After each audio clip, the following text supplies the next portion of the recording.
사랑하는 성도 여러분, 안녕하십니까? 금요 성경 아카데미, 오늘은 사사기입니다. 여호수아 사후에 가나안에 정착한 이스라엘 백성들의 타락이 있었습니다. 이들을 하나님은 12사사를 통하여 구원하시는 하나님의 역사 이야기, 그것이 바로 사사기입니다.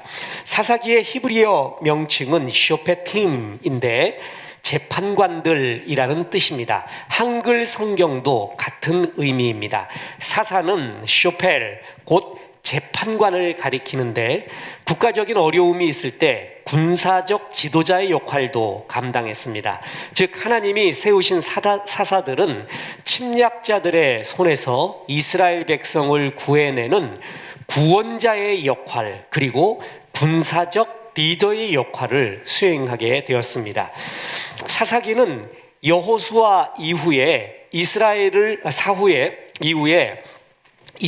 통치하고 구원한 12 혹은 사무엘까지 포함해서 13사사의 역사입니다. 여호수아가 소천한 후부터 마지막 사사인 사무엘이 소개되기까지 350년간의 일입니다. 이 사사 이후에 왕정시대가 이제 열리게 됩니다. 사사기는 참 이스라엘에 있어서 독특한 곳입니다. 독특한 때입니다. 사사기에는 철병거가 언급된 것으로 보아서 후기 청동기 시대 그리고 초기 철기 시대, 그때가 사사기의 시대가 아닌가 추측을 합니다. 가나안에 입성한 이스라엘 백성들은 여호수아의 신실한 인도하에 순종을 했습니다. 그래서 가나안 땅을 정복하고 분배하는 하나님의 귀한 역사가 있었습니다. 정복하고 분배했죠. 그 이유는 뭐냐면 순종 때문에 가능했습니다. 그런데 여호수아가 죽고 난 다음에 사사시대에 이르러서는 순종의 반대인 불순종, 그리고 우상숭배에 빠지게 됩니다. 여호수아 시대 사람들이 다 죽은 후에 여호와를 알지 못하는 세대가 생겨난 것입니다. 자, 그래서 사사기 2장 10절에 보면 여호와를 알지 못하는 세대의 등장을 얘기하는데, 즉 전 세대의 신앙 교육이 전수된 것이 실패한 것입니다. 이거 굉장히 중요한 일입니다. 지금 우리 한국 교회, 특히 다른 미국 교회도 마찬가지지만 신앙의 전수가 굉장히 어려운 시대에 이제 이끌어져 왔습니다. 물론 우리들이 게으르고 우리들이 하나님의 말씀을 멀리한 죄악의 결과도 있지만 현대 과학의 도전이요, 그리고 물질주의의 더욱더 팽배함이 지금 우리의 다음 세대가 신앙을 전수받기에 너무나 힘든 세상이 되었습니다. 오늘 저는 어떤 굉장히 선지자적 역할을 하는 어느 한 장로님과 또 동료 목사님을 만났습니다. 왜 이렇게 이분들을 뜻하지 않게 만나게 해주셨는가 그러면서 한국과 세계 교회의 현실, 이런 것들을 자세히 나눌 수 있는, 배울 수 있는 귀한 시간이었습니다. 대형교회, 초대형 교회, 거의 모든 교회가 코로나 이후로 물론 어려움을 겪는다라는 차원과는 다른 엄청난 영적인 도전, 영적인 붕괴가 일어나고 있는 현실 속에서 정말 깨어 있어야 됩니다 하는 귀한 말씀들을 같이 나누며 기도하고 좋은 시간을 가졌습니다. 젊은이들이 대형교회도 마찬가지고 어느 교회도 마찬가지고, 심지어는요 가톨릭 신부도 그 얘기를 하고요, 그땐 스님까지 그 얘기합니다. 젊은이들이 종교심, 신앙심에서 전부 떠나고 있다. 여러 이유가 있는데 그 중에 하나가 현대의 사조가 젊은이들을 교회나 신앙의 모습보다는 끝없는 물질주의, 성공주의, 번영주의, 그리고 과학이, 전 이게 굉장히 중요하다고 봅니다. 4차 산업혁명에 과학이라는 것이 과학의 자리에 머물러 있지 않고 이제 신앙의 자리까지 가게 됐습니다. 그 대표적인 것이 빅뱅 같은 것입니다. 그래서 오리진, 기원을 말하기 시작했고 하나님의 자리를 창세기와 빅뱅은 대결을 하면서 빅뱅 같은 이론은 아직 가설이거든요. 가설, 정설, 이론, 법칙으로 나눠갑니다. 법칙은 수백 년 동안에 수많은 검증, 반론을 거쳐서 만들어진 것이에요. 법칙이. 그것은 전 세계에 흐르는 물리학 법칙은 5개인가 6개 많지가 않습니다. 이것은 객관적 보편 타당성이 있어요. 그 전께 이론, 그 전께 정설, 그 다음 게 가설이라고 합니다. 빅뱅은 가설 수준입니다. 그런데 이미 빅뱅의 가설이 법칙까지도 넘어서려고 하고 있습니다. 그러면서 이런 과학은 이미 하나님 자리를 꿰차고 우리 인간의 기원이 이러한 우주의 먼지로부터 온 것이고 아무것도 아닌 nothing으로부터 온 것이고 그거는 과학적 팩트고 우린 그렇게 배우고 교회에서 말하는 창세기 이런 이야기들은 하나님이 창조했다는 이야기들은 미신적인 것으로 치부를 합니다. 참 안타까운 현실입니다. 다음 세대로 복음을 전해주기가 굉장히 만만치 않은 시대가 왔구나. 여호수아가 그게 실패한 거예요. 그래서 하나님을 알지 못하는 시대가 나타나가지고 이제 전부 자기 소견에 오른 대로 행하는 불순종과 우상숭배의 시대에 접어들게 됩니다. 그러면 하나님이 그냥 그 시대 또 쳐버리고 야 니네 가나안에 있을 필요가 없다. 다시 컴백해라. 애굽으로 가던가 광야에서 다시 죽어버리던가 다 쫓아버려야 되는데 이들에게 한 약속, 이들에 대한 사랑과 은혜, 그래서 사사를 보내줍니다. 그래서 이들을 다시 구원시키는 하나님의 애처로운 구원 이야기가 바로 사사기라는 것입니다. 자, 이제 신앙적으로 이스라엘 백성들은 타락하고 배교합니다. 그리고 최악의 상황이 나타났는데 가나안을 정복하라고 했는데 정복하는 대신에 가나안과 혼합 종교가 됩니다. 짬뽕이 됩니다. 가나안적 생각, 가나안적 우상 이런 것들을 같이 섬기게 돼요. 그래서 하나님은 이들을 다 멸망시킬 수가 있었지만 이렇게 타락한 이스라엘 백성들을 사사를 통해 구원해 줍니다. 그래서 사사기에는요 7번의 배신, 7번의 멸망, 예속, 7번의 구원이 나옵니다. 사사기 볼 때마다 느끼는 게 인간의 계속되는 죄악 그리고 하나님의 계속적인 구원의 은혜를 볼 수가 있습니다. 요즘 부사역자들이 다시 소책자를 정리해서 비치하고 있는데 사사기 수요 예배 때 강의한 전체가 있습니다. 여러분 꼭 보시기 바랍니다. 그거는 아주 보면 다른 것보다 사사기에다 참 은혜가 되는 것이 많습니다. 이스라엘의 독특한 시대에 하나님이 어떻게 이렇게 역사를 했는가 보면 많이 알 수가 있습니다. 사사기를 구체적으로 보면은요, 하나님이 태초에 천지를 창조했죠. 인간이 타락했습니다. 출애굽했습니다. 가나안에 들어왔습니다. 그리고 왕정이 시작이 돼요. 그 왕정 전에 요때가 바로 사사시대예요. 그러니까 굉장히 독특한 시대란 말이죠. 그러니까 이 사사시대가 마치고 최후의 사사이자 처음 선지자인 사무엘을 통해서 왕정이 열리게 되고 통일왕정 사울, 다윗, 솔로몬 그 이후로 분열 왕국이 시작이 되고 북왕국 이스라엘은 아시리아, 남왕국 유다는 바벨론에 의해서 멸망당하는 이스라엘의 역사가 전개가 됩니다. 그러니까 왕정 전에 있었던 사사의 이야기, 이것이 사사기입니다. 그래서 사사기를 보면은요, 배교하는 이야기, 그래서 사사를 통해서 구원하는 이야기, 다시 악행과 타락이 연속되는 이야기, 이런 이야기들이 반복되고 있습니다. 자, 사사기의 주요 신학입니다. 사사기 그러면 바로 이 얘기예요. 자기 소견이 옳은 대로 살았더라.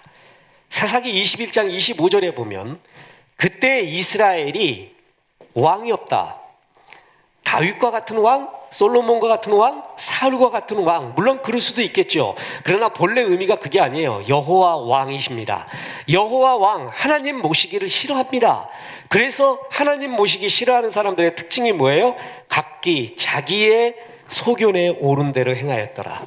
자, 여러분, 이런 사람이 제일 힘든 사람이에요.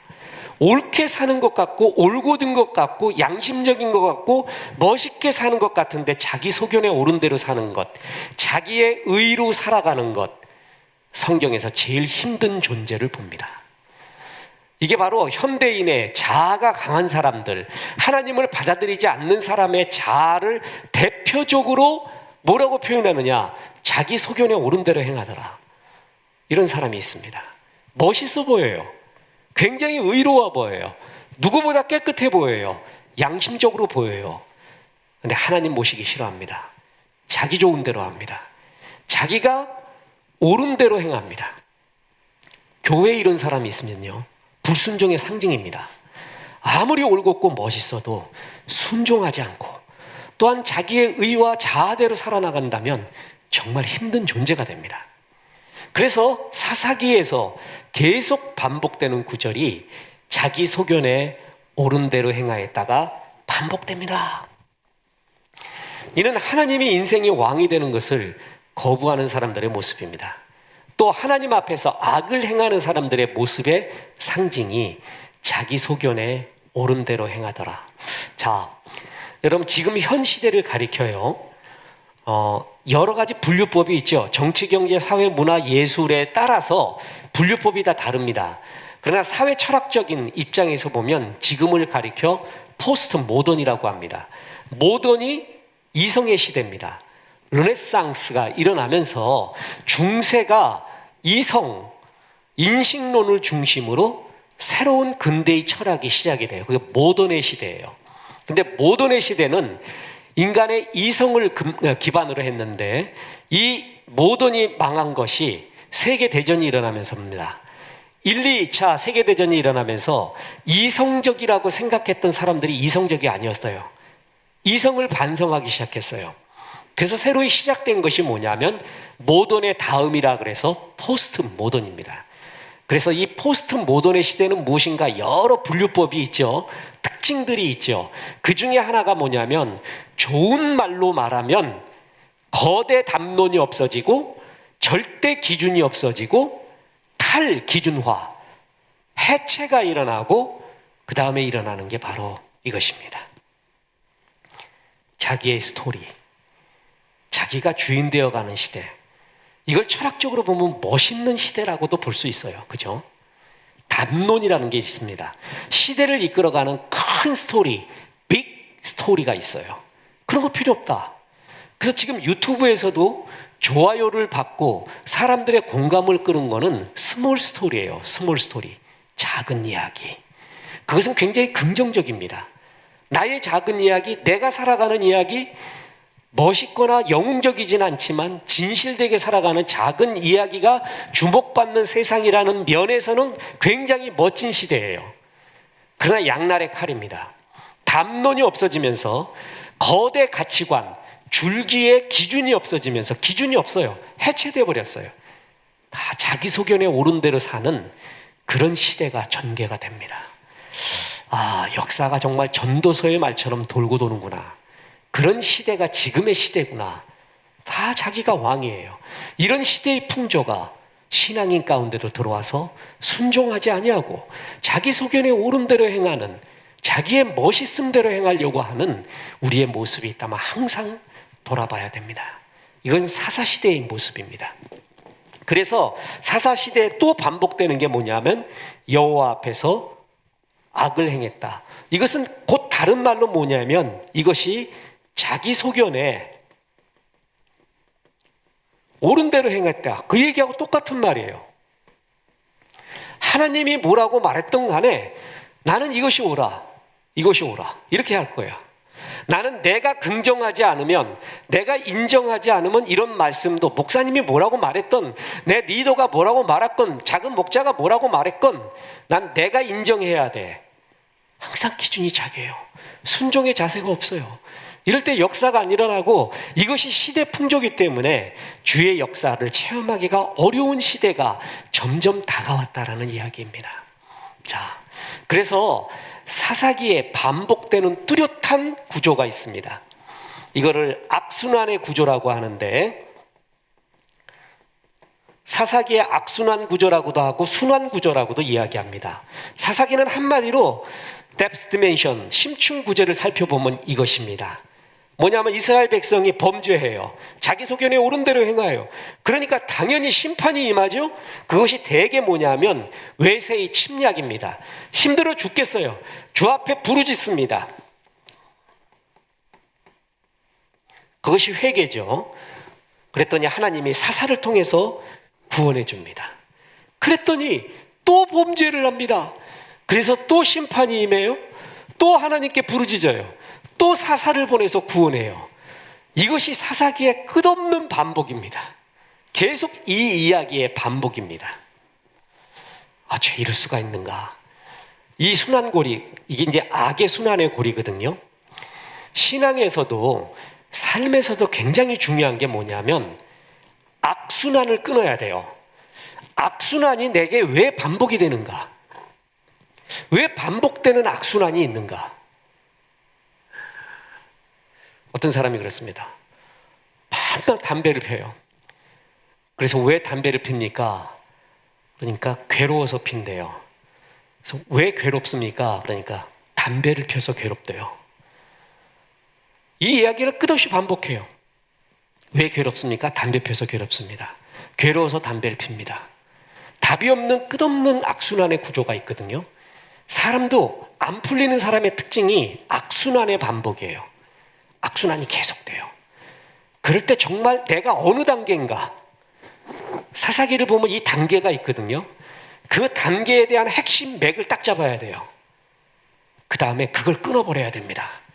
그걸 끊기 위해서 성령의 법, 성령의 생명의 성령의 법을 의지하면서 주님, 제가 이런 악순환을 끊고 선순환이 되겠습니다.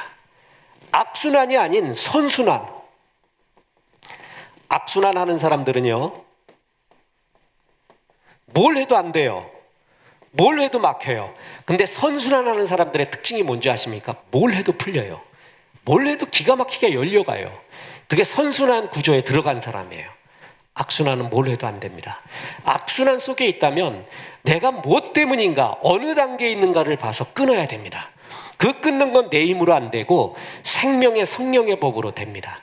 그리고 무조건 그것은 예배부터입니다.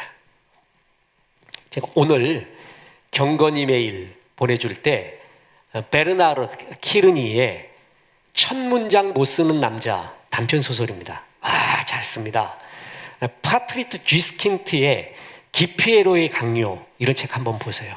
그리고 오늘 같은 베르나르 키르니의 첫 문장 못 쓰는 사람, 불과 7페이지, 8페이지 정도밖에 안 됩니다. 근데 그 단편 소설에 그런 엄청난 인사이트를 심어놨다니. 작가 지망생인 이 사람은요, 글을 쓰고 싶었어요. 평생의 소원이었어요. 이제부터 쓰자 그랬는데 첫 문장을 못 써요. 왜냐하면 첫 문장이 무섭고 첫 문장이 이 소설의 모든 것을 이끌고 가는 기관차라는 걸 너무 잘 알아요. 그래서 첫 문장은 무서워서 못 쓰는 거예요. 첫 문장에서 망치면 다 망치는 거예요. 그걸 알기 때문에 첫 문장에 대한 두려움이 있어서 글을 못 써요.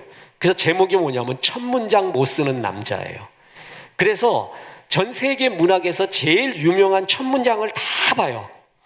다 보면서 어떤 게 좋을까? 어떤 게 인사이트 있을까? 어떤 게 인사이트 있을까? 근데 안 되는 거예요. 저도 한때 소설과 유명한 한국 외국 소설에서 첫 문장만 모아놓은 노트가 있었습니다. 근데 참 약간 헛수고였죠. 그 첫 문장만 모아놓은 책들이 꽤 있어요.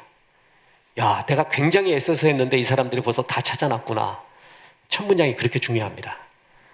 설교에서 서론이 중요하듯이 말해요. 그래서 결국 이 주인공 굴리라는 주인공은 어떻게 해서 그걸 해결했냐 하면은요, 첫 문장을 안 쓰고 두 번째 문장부터 쓰기 시작했어요. 에라이, 첫 문장 안 되겠다. 두 번째 문장부터 쓰면 되지. 그리고 첫 문장은 보류하고 나서 두 번째 문장부터 써나갑니다. 재미난 인사이트거든요. 우리가 이런 경우가 있어요. 첫 발을 못 디딜 것 같아요. 내가 변하고 싶어요. 이런 악순환의 구조에서 끊고 싶어요. 그런데 뭐부터 할지는 모르겠어요. 더 쉽게 이야기할까요? 첫 문장이 뭐가 될까 모르겠어요. 첫 발걸음을 어떻게 해야 될까 모르겠단 말이죠. 이럴 때 제일 중요한 게 있습니다. 무조건 예배부터예요. 예배부터 시작이에요. 신실한 예배부터 시작입니다. 예배의 드림, 예배에서 은혜 받음, 예배에서 말하는 말씀대로 순종, 이것부터 시작하는 것이 첫 문장을 쓰는 것입니다. 악순환의 구조 가운데 있습니까? 첫 번째 발걸음은 성령으로 인도하는 영과 진리로 드리는 예배부터 끊기 시작해야 됩니다. 그 예배를 드릴 때 이것이 끊어지기 시작합니다. 이것이 얼마나 중요한 이야기인지 모릅니다. 그래서 우리의 이런 악순환의 구조가 반복되고 있는 삶이 있다면 반드시 끊게 해달라고 기도를 해야 됩니다. 뿐만 아닙니다. 하나님께서는 이런 가운데 있는, 이렇게 어려움 가운데 끝없는 반복되는 죄악 속에 있는 백성들에게도 은혜를 줍니다. 사사기는요, 교훈을 뽑아내는 게 포인트를 잘못 잡으면 굉장히 큰일 납니다. 왜냐하면 사사기에서의 진짜 포인트는 사사가 아닙니다. 첫째는 이스라엘의 백성이고요, 둘째는 이러한 작자들을 끝까지 사랑해서 사사를 보내주는 주의 사랑이에요. 뒤에 보면 알겠지만 사사 중에 12 사사 중에서 제대로 된 사사 별로 없습니다. 전부 흠이 많습니다. 사사기의 주인공은 하나님이십니다. 끝없이 반복되는 죄를 범하고 있는 이들에게 하나님은 사랑하시고 자비하셔서 사사를 보내줍니다. 자, 여호와는 오래 참으신다 그랬죠? 여기서 꼭 알아야 될 게 있습니다. 오래 참습니다. 그런데 영원히 참지는 않습니다. 언제까지인지는 모릅니다. 오래 참습니다. 참고 계실 때 돌아와야 됩니다. 그래서 하나님은 12사사인 온니엘, 에훗, 삼갈, 드보라, 기드온, 돌라, 아일, 입다, 입산, 엘론, 압돈, 삼손, 이런 사람들을 통해서 이스라엘 백성들을 구원, 다시 한번 이기게 하는 힘을 주십니다. 그랬더니 또다시 범죄합니다. 이 반복, 이 어리석음의 역사를 보십시오. 사사들이 보면은 활약한 장소가 어느 한 군데 쏠려 있는 게 아니라 이스라엘 전역에 펼쳐 있습니다. 전역에 펼쳐 있죠. 그 얘기는 뭐예요? 그 구석구석마다 하나님의 사랑, 하나님의 은혜가 함께 있다라는 것입니다. 4차 산업혁명의 문제가 뭔지 아십니까? 오늘도 장로님과 목사님과 대화하면서 목회의 현실에서 말하고 장로님도 사역의 현실에서 말해주는 거예요. 부익부 빈익빈이 가속화됩니다. 정말 눈물 나오는 일입니다. 더 이상 무명의 사람, 신실한 사람들의 눈물과 땀이 인정이 더욱더 받기 어려운 시대가 전개되고 있습니다. 그리고 그것이 눈앞에 현실로 다가오고 있습니다. 그런데 하나님은 구석구석을 사랑해 준다는 거죠. 전 이게 참 좋습니다. 무명, 이 세상은 유명한 사람들의 이야기거든요. 작지만 세상적으로 성공하지 않지만 옳고 진리를 말하는 사람이 있어요. 그 사람한테 귀를 기울이지 않습니다. 조금 이상하지만 성공한 사람의 말에 귀를 기울여요. 성공한 사람이 진리가 됩니다. 그런 시대에 있습니다. 무명은 설 자리가 없습니다. 유튜브와 방송의 발달로 더욱더 그러합니다. 유튜브에서 알고리즘의 영향으로, 또한 일부 조작의 영향으로, 또한 많은 자본의 영향으로 팍팍 뜨고 있는 곳이 있습니다. 가속화됩니다. 그렇지 않으면 영사장되고 있습니다. 하나님은 그러나 곳곳을 사랑해 주십니다. 이런 하나님이라는 사실만 일단 알고 있어도 그렇게 위로가 되고 좋을 수가 없습니다. 여러분, 초라하게 생각하지 마십시오. 주께서 내게 줄로 재어준 구역, 내게 하라고 하신 일, 그걸 정말 신실하게 하고 주 앞에 가면 됩니다. 이 세상에서 유명했던 것 안개 같습니다. 진짜 바람 같습니다. 10년, 20년 금방 지나갑니다. 그게 허상이라는 거 압니다. 주께서 내게 하라고 하신, 그리고 곳곳마다 작은 자마다 무명마다 힘을 주시는 주의 이 사랑과 주의 이 평가를 정말 믿으셔야 됩니다. 사사는 곳곳에 펴져 있죠? 한 곳에 쏠려 있지 않습니다. 자, 그리고 온니엘, 에훗, 바락, 기드온, 입다, 삼손 등 6명은요 스토리가 있어요. 그러니까 이들이 뭘 했다라는 스토리가 길게 나오거든요. 그래서 대사사라고 불리웁니다. 나머지 6명이 있어요. 삼갈, 놀라, 야일, 입산, 엘론, 압돈 등은 스토리가 많이 소개되고 있지 않아요. 뭐 했는지 모르겠어요, 이 사람들이. 그래서 소사사로 분류가 됩니다. 자, 그래서 사사들이 쭉 나오죠. 이 가운데 보세요. 에훗이라고 나오는데 이 에훗이 왼손잡이라고 성경은 표현하고 있습니다. 아니, 왼손잡이가 뭐 어땠다는 거예요? 지금 왼손잡이의 시대 아닙니까? 왼손 오른손은 아무 차이가 없잖아요. 지금 이게 무슨 조선시대 삼국시대도 아니라 왼손 쓰면은 뭐 안 된다는 법칙도 없잖아요. 그런데 왜 왼손잡이라는 것을 밝혔을까요? 그래서 구약 학자들은 이거 갖고 많은 해석을 하는데 그 중에 하나가 한 3가지로 추리하게 됩니다. 하나는 장애인일 수가 있다. 아니면 신분이 굉장히 비천할 수가 있다. 비루한 자다. 이렇게도 표현을 합니다. 무엇이 정확하게 맞는지는 모르겠습니다. 그러나 이렇게 일부러 하나님이 표현한 약점이 있고 또한 비루하고 힘없는 자, 글을 썼다는 거. 그 밑에 삼갈도 그렇습니다. 그때 당시 철기가 시작이 되는데 블레셋이 철제 무기로 무장되어 있었거든요. 그런데 소모는 막대기로 철제 무기를 가진 블레셋을 무찌릅니다. 작은 자를 통해 강한 자를 부끄럽게 하시는 하나님의 은혜. 그 밑에 드보라는 더합니다. 드보라는 여성 사사입니다.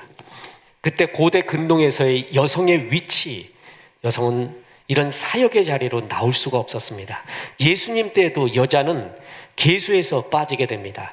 성도님들의 질문에 보면 왜 성경에 여성들을 약간 비하하는 듯한, 그리고 좀 이렇게 낮게 보는 듯한 표현도 있고, 실제로 가톨릭에서는 또 여기 그것도 쓰잖아요. 두곤도 쓰고 그러잖아요. 왜 그렇습니까? 나중에 설명을 하겠습니다. 고대 근동의 문화와 비교해서 얘기해야 되는데 신약에까지도 그럴 정도였어요.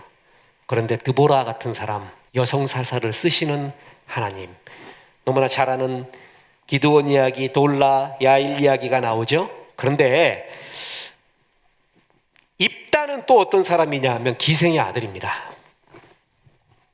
아까 에훗, 삼갈, 드보라 못지않은 어눌한 자죠. 사사기에서 봐야 될 게 그 인물의 멋있음, 영웅됨보다는 우리가 해석을 배우고 세상 학문 속에서 항상 영웅주의를 배우거든요. 영웅주의가 참 진짜 문제입니다. 저는 굉장히 동의하는 것 중에 하나가 어릴 때 보지 말아야 될 동화가 있어요. 백설공주입니다. 신데렐라입니다. 이런 건 되도록 안 봤으면 좋겠습니다. 우리는 백설공주의 신데렐라에 비하면 너무나 초라하거든요. 그런 영웅적, 여인들의 가슴에 백설공주와 신데렐라가 영원히 있는 한 행복하지 않습니다. 세상은 항상 영웅주의입니다. 영웅을 기립니다. 방송도 항상 영웅의 스토리를 기리고 역사도 영웅 중심으로 그립니다. 성경은 그렇지 않다는 거죠. 전 그래서 성경이 그렇게 좋을 수가 없습니다. 성경은 강하고 성공한 자의 이야기가 아닌 자기 일을 신실하게 하고 있는 자를 주님이 정말 귀하게 여기고 있구나. 이렇게 어려운 자도 하나님이 쓰시잖아요. 근데 입산, 엘론, 압돈 와보십시오. So what? 뭐 했냐고 이 사람들이. 아들 30 낳고 딸 30 낳고 아들 40에 손자 30. 이제 여러분 사사기 강해 그 책 묶어놓은 거 한번 보십시오. 저는 이거 갖고 굉장히 영감을 얻었습니다. 이 사람들은 스토리는 없지만 이 사람들이 한 일은 뭐냐면은요, 자기 아들 딸 좋은 사위, 좋은 며느리 데리고 오는데 사사의 힘을 다 써버립니다. 그래도 사사래요. 하나님이 내게 주신 능력 갖고 내 아들 딸 좋은 데 시집 보내고 좋은 데 장가 보내고 나 떵떵거리고 리무진 타고 그거 자랑하는, 그게 그래서 위세를 부리는, 그게 이 사람들이었어요. 그 하나님 주신 힘 같고요. So what? 그게 뭐 어땠다는 거야? 그게 무슨 자랑이고 그게 무슨 영광인가? 이렇게 한심합니다. 제일 해석이 교회로운 사람이 삼손입니다. 전 사사기 배울 때, 사사기를 공부하고 연구할 때 제일 힘든 사람이 삼손입니다. 그리고 그 제일 힘든 애 하이라이트가 뭔지 아십니까? 히브리서 11장에 삼손이 등장한다는 것입니다. 제가 보기엔 삼손은 등장해서는 안 됩니다. 하나님이 신구약을 통해서 제일 많이 부어준 사람의 상징 삼손입니다. 다 부어줬습니다. 그런데 그 힘 가지고 전부 개인적인 복수나 자기의 정욕을 채우는데 다 썼던 사람의 상징이 삼손입니다. 막판에 가서도요, 삼손이 다곤 신당을 무찌르지 않습니까? 그때도 기도의 내용을 보십시오. 여호와께 영광인가? 그렇지 않습니다. 정말 성경을 잘 보십시오. 나 원수 갚게 해달라고 소리합니다. 삼손이 뭘 했는가? 이게 도대체 무슨 의미인가? 저는 아직도 모르겠어요. 저는 풀리지 않는 성경에 22가지 중에 또 축약하면 12가지, 그 12가지 중에 삼손이 들어갑니다. 그만큼 어려워요. 참, 그래서 참 삶이 혼돈스럽고 이렇게 불안정한 인간을 하나님 쓰시는구나 라고 느낍니다. 다시 말합니다.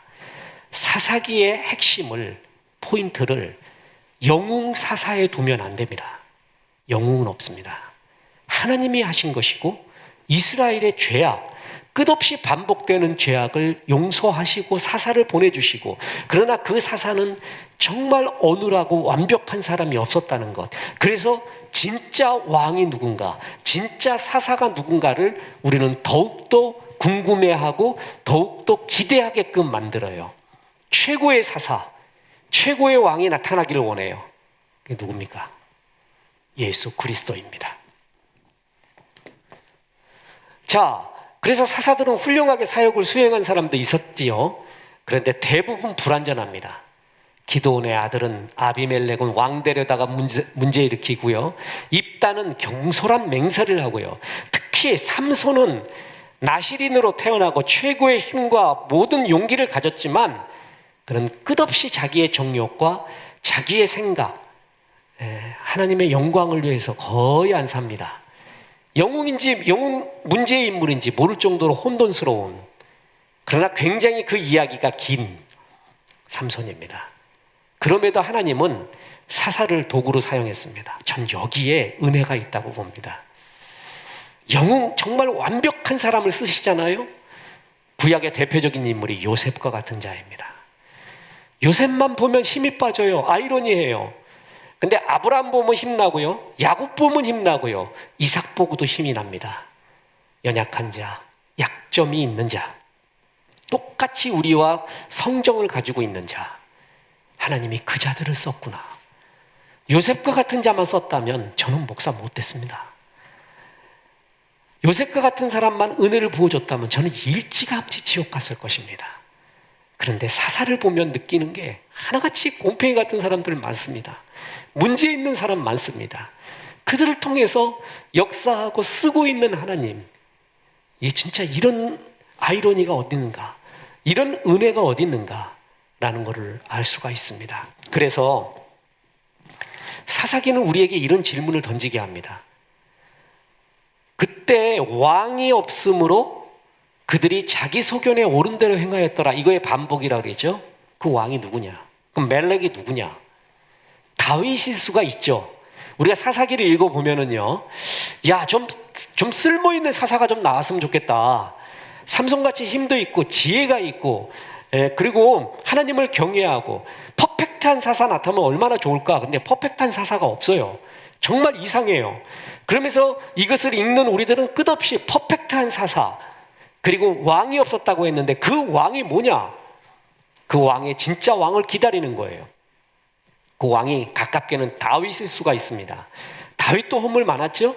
그러나 궁극적으로는 진짜 사사이자 진짜 선지자이자 진짜 왕이신 메사야, 메시아, 그분이구나.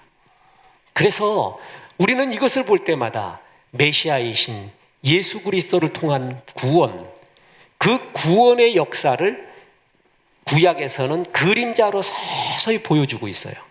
그래서 구약부터 통독을 해오면은요, 완벽한 왕 없구나. 진짜 최고의 왕이 나타나서 다스린다면 얼마나 좋을까. 완벽한 사사가 없구나. 최고의 사사가 다스린다면 얼마나 좋구나.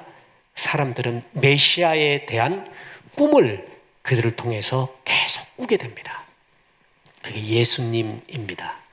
그러나 또 하나의 은혜는 그런 어눌하고 약하고 약점 많고 허물 많은 자들을 통해서도 하나님이 사역을 이루셨다는 것. 그래서 사사기의 주인공은 사사들이 아니라 하나님이십니다. 하나님의 은혜라는 것이죠. 그래서 이런 연약한 사사를 쓰신 하나님이 저도 쓸 수 있는 거고 여러분도 쓸 수가 있는 것입니다. 놀라운 간증을 들었습니다. 그렇게 병도 안 낫고 힘들고 귀도 이렇게 난청이 되어가고 어려운 종이 오늘 간증을 들은 겁니다. 그렇게 기도받아도 안 됐대요. 그런데 어느 날 예배를 드리는데 주일학교 예배를 드렸다는 거예요. 그래서 주일학교 예배 드리면서 찬송을 막 하는데 그날 축복의 시간이 있었대요. 그래서 어떻게 축복하냐면은 당신은 사랑받기 위해 태어난 사람, 그거 있잖아요. 그거를 애들이 이렇게 손 내밀고 교회 손님 왔다고, 그 교회가 얼마나 유명한 교회냐, 별로 사람도 안 모이는 개척교회 조금 벗어난 교회였대요. 거기서 사람 오니까 그냥 반가워가지고 주일학교 애들이 찬송을 불러줬대요. 당신은 사랑받기 위해 태어난 사람. 그리고 거기에 전통, 저도 우리 교회에서 성도님들이 참 이것을 잘하면 좋겠다라고 전에 이제 대면 예배 드릴 때 얘기했는데, 주머니에 귤 하나를 좀 갖고 오거나 떡 하나를 갖고 와서 새로운 성도가 오면은요 주는 거예요. 내가 오래된 성도인데 저분은 새로운 분이 나타났다. 그러면 축복하고 그 귤 하나 주고 사탕 하나 주고 껌 하나 주면서 축복합니다. 그게 얼마나 반가운 줄 아십니까? 탁구장에 가보십시오.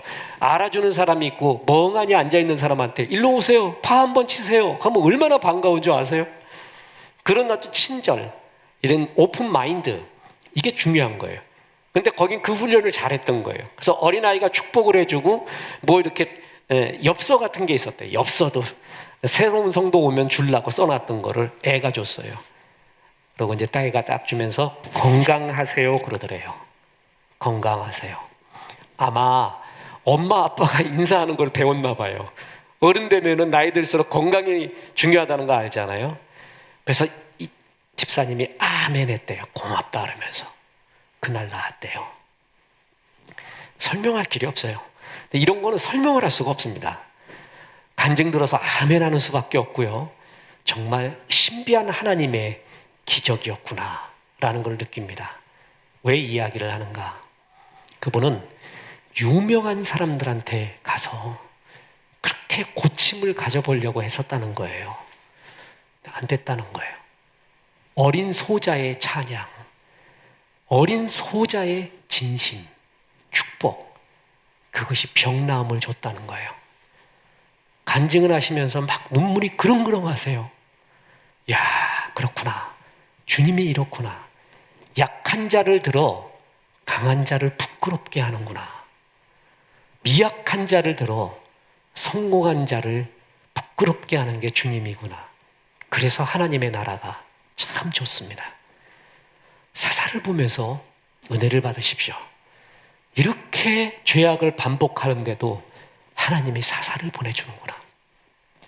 그리고 그 사사도 하나같이 미약하고 비루하고 실수 많고 허물 많은 존재들이구나. 이런 사람 등에서 주의 나라를 이루어 가시는 하나님의 위대하심과 역사, 그 미약함과 비루함과 죄와 허물 많은 게 우리 아닙니까? 사사기 보면서 나도 가능성 있다 라는 것을 항상 은혜 받습니다. 하나님 나라가 그러합니다. 하나님 나라의 소중한 종들 되십시오. 그리고 큰 이름이 나거나 영웅처럼 안 살아도 무명이더라도 인터넷에 내 이름 하나 올라가지 않더라도 주께서 맡겨준 일 신실하게 하는 이 땅에 꼭 필요한 종, 꼭 필요한 주의 은혜의 백성 되시기를 주 예수의 이름으로 축원합니다. 기도하겠습니다. 하나님, 오늘 사사기의 말씀을 통하여 종들에게 말씀해 주시니 감사합니다. 끝없는 죄악의 순환 속에서도 참으시고 인대하시는 주님을 보았습니다. 사사를 보내주셔서 구원하시는 주의 은혜를 보았습니다. 그 사사도 약하고 물러 터지고 죄와 실수투성인 것을 보았습니다. 하나님, 우리도 그렇게 부르신 거 믿습니다. 우리에도 은혜를 더하여 주시고 주의 영광 보게 도와 주옵소서. 예수님의 이름으로 기도했습니다. 아멘.